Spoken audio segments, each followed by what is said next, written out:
Shen Yao is just minding her business in the library when her phone rings. She picks up, and a mysterious guy warns her someone's coming for her. Before she can even process that, 4 men in suits surround her. They definitely don't look friendly. Panicking, she bolts for the exit, but one of them blocks her path. With no other choice, she dashes down a hallway and dives into a closet, locking herself in. Great. Now she's safe, and also completely trapped. The agents start banging on the door. Shen Yao is officially freaking out. Then, the mystery guy on the phone speaks again. Turn around. She does and sees a weird, glowing yellow thing floating behind her. A hand reaches out from it. She squeezes her eyes shut, expecting the worst. But by the time the agents bust down the door, she's already gone. Turns out, the mystery guy is Wang, her so-called guide, and right now, his top priority is getting her far away from those agents. He goes full Parker mode, flipping and dodging like an action movie star. But the agents have a cheat code guns. One of them shoots Wang mid-air. He crashes down, mostly unharmed, but now running isn't an option. He puts up a barrier around Shen Yao, sighs, and prepares for a fight. Wang makes quick work of the agents, knocking them left and right, but then one of them gets a lucky shot, tackling him straight into a building. When the dust clears, Wang is totally fine, unlike the 10 innocent bystanders who were probably inside. One agent is still standing. Wang, now properly annoyed, takes off his coat. Time to get serious. The agent, equally done with this nonsense, lifts an entire building because why not, and hurls it at Wang. Bad day to be inside that building. Wang, unfazed, catches it, crushes it into tiny pieces, and yeets the debris right back at the agent. The guy tries to block it, but Wang condenses the rubble into a single mass, causing a huge explosion. Boom. Suddenly, the world shifts. The fight has thrown them into some weird, mirrored dimension. Wang is extra annoyed now. But there's no time to deal with this. The yellow energy starts surrounding him again. Time rewinds. Wang can only hope things play out differently this time. Cut to Shen Yao, back at her library desk, with zero memory of the chaos that just went down. Next to her, a much younger Wang, struggling with his math homework. Fast forward a few years. They're at a high school mixer playing Jenga. It's Shen Yao's turn, but when she locks eyes with Wang, she gets flustered and knocks over the tower. Now she has to reveal a secret. The group starts teasing, telling her to confess her crush. Wang grins. His classmates scoff. There's no way someone like her would like a plain NPC-looking dude like him. But Shen Yao doesn't hesitate. She straight up says she likes him.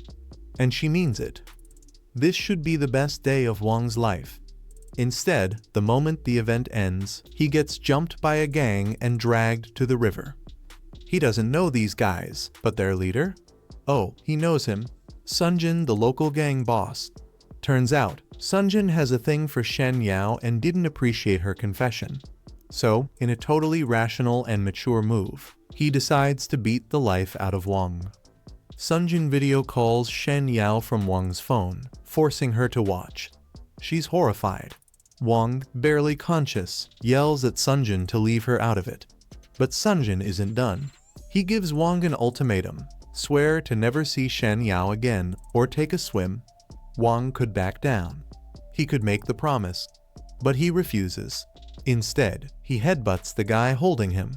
It works a little too well. The dude lets go, and Wang goes tumbling into the river. Sunjin panics. He just wanted to scare Wang, not actually kill him.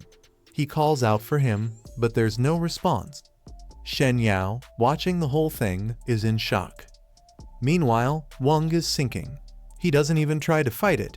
If he can't protect Shen Yao, what's the point? As he drifts deeper, he remembers the day he met her. It was raining. He had run away from a fight, ruining his middle school reputation. Everyone called him a coward. After school, as he sulked alone, Shen Yao noticed him. Assuming he'd forgotten his umbrella, she offered to share hers. He refused, saying he'd wait for the rain to stop. Amused, she saw a cut on his arm and insisted on treating it. He hesitated. but eventually let her. She stuck on a bandage and, for good measure, blew a kiss on it, saying it would heal faster. That was the moment Wong knew he wanted to spend the rest of his life with her. Back in the present, Wong spots a glowing light at the bottom of the river. Realizing he's too deep to swim up, he goes for it. He finds a small cube, picks it up, then everything goes crazy. Pain surges through him. A second later, he gets sucked into a wormhole. When Wong wakes up, he's in some kind of weird cube dimension. A system interface pops up, announcing that he now has the power to teleport within a 15-meter radius. Before he can even react, bam, he teleports again. This time, straight into the sky.